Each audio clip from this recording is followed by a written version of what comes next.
魏无羡叫苦不迭，整日挂着俩大黑眼圈，还得在蓝启仁眼皮子底下认真听讲。双方远远看在眼里，也觉心疼，每每想着上前安慰一番，都能被恰好出现的叔父大人打断。如此一来，叔父大人现在在魏无羡眼里就好像棒打鸳鸯，提笔画银河的王母娘娘一般。这日，魏无羡到了藏书阁，没有如往日一样乖乖地伏在案前抄书，而是正襟危坐，严肃地对上叔父大人的视线。叔父大人对上魏无羡那双哀怨的眼睛，几个回合之后，素来临危不惧，见识过各大场合，教训过各大宗主的蓝启仁率先移开了视线。这也不怪他，实是那眼神严肃中带着哀怨，哀怨中带着祈求，祈求中带着悲戚，悲戚中又带着点期待，直看得他后背发毛。蓝启仁道：坐好。这几日他二人也不是没有交流，只是蓝启仁气魏无羡拐了他家白菜，因此大多是魏无羡主动讨好卖乖。有些时候也能把蓝启仁哄得脸上带了笑意，前提是不看见魏无羡和蓝忘机站一起。魏无羡乖巧道：是，叔父大人。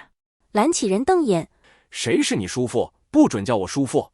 魏无羡竖起食指压上嘴唇，轻轻吹气，他悄声道：嘘，云深不知处禁止喧哗的。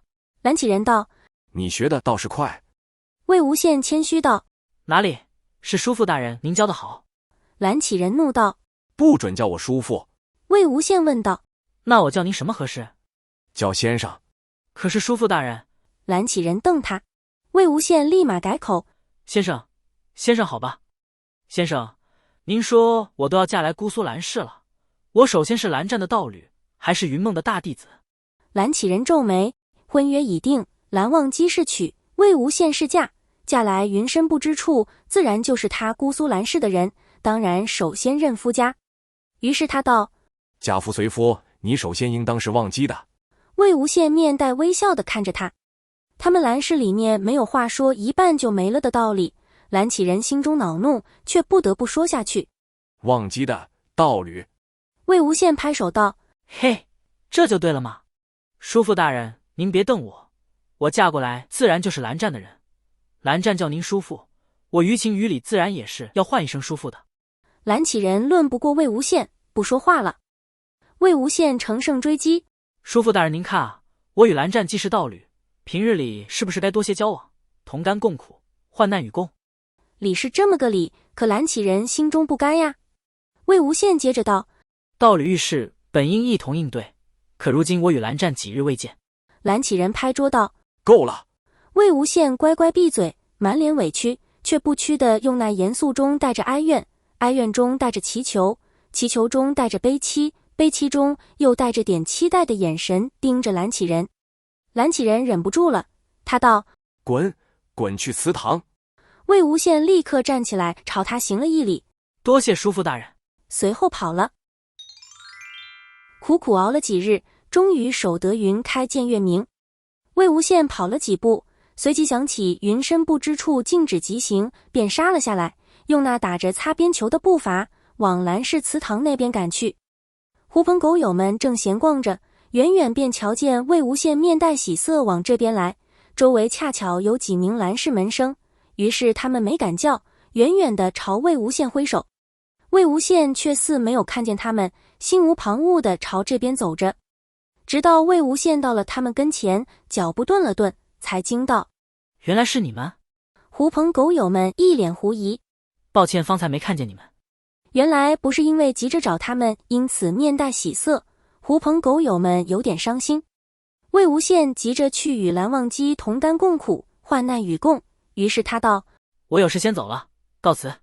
狐朋狗友们忙拉住他，有人问道：哎，别走啊，魏兄，何事犯得着让你如此着急？小弟见你面带喜色，可是有什么好事？魏无羡想了想，点头道：确实有好事。众人问道：什么好事？说出来，让兄弟们也高兴高兴。魏无羡道：我终于可以和蓝湛一起跪祠堂了。原来如此啊，还有这等好事，不如带小弟一个。也带我一个，带我一个。何事，也带上我。魏兄说他终于可以和蓝忘机一起跪祠堂了。是吗？带上我。哎，不对，渐渐有人发现不对劲，魏兄说的是，终于能和蓝忘机一起跪祠堂了。周围渐渐安静下来，只见魏无羡满脸嫌弃道：我才不想带你们呢。我们也不想和蓝忘机一起跪祠堂。狐朋狗友们道：这么好的机会，当然不能拱手让人。魏兄你去吧，我们不抢。魏无羡点点头，放心的走了。狐朋狗友们望着他的背影，神色复杂。魏兄啊，是我们对不起你，整日放你独自面对蓝忘机，如今竟把你逼成这样。蓝忘机正在蓝氏祠堂端端正正的跪着，忽听闻身后有人来。蓝氏每日都有专人打扫祠堂，平日里也有人来祭拜先祖，因此祠堂里常有人在，蓝忘机也没理会。那人走近，一撩衣摆，跪在他旁边。蓝忘机偏头去看，是魏无羡。蓝忘机道：你怎么？魏无羡也跪得笔直，闻言朝他眨了下左眼，小声道：当然是我苦口婆心的劝服了叔父，才能换得与蓝湛你患难与共呀。蓝忘机面色柔和下来，这几日你受苦了。魏无羡自豪道：不苦不苦，能与大名鼎鼎的蓝二公子一同受罚，是魏某荣幸。我高兴还来不及呢，况且受了顿罚，白得了个美人儿，这买卖可不亏。蓝忘机转过头去，果然被他聊得不好意思起来，耳间烧出半边艳红。蓝湛，你可以转头看看我，多日不见，我都想你了。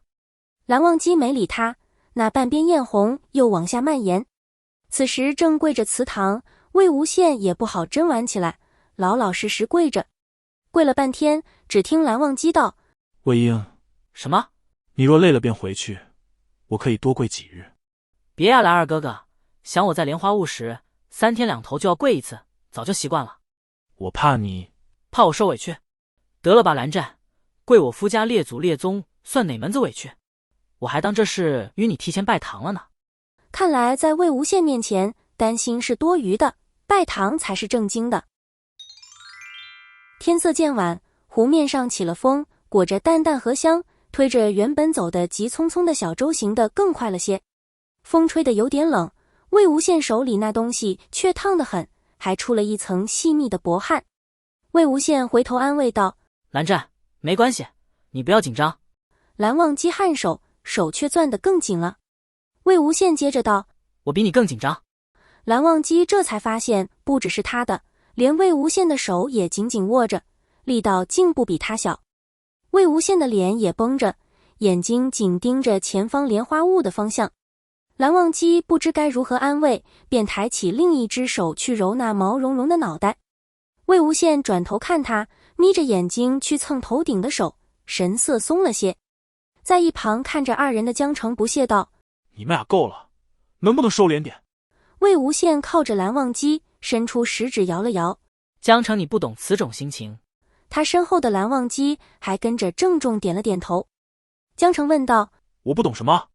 魏无羡感叹道：也难怪啊。江澄有种不是很爽的感觉。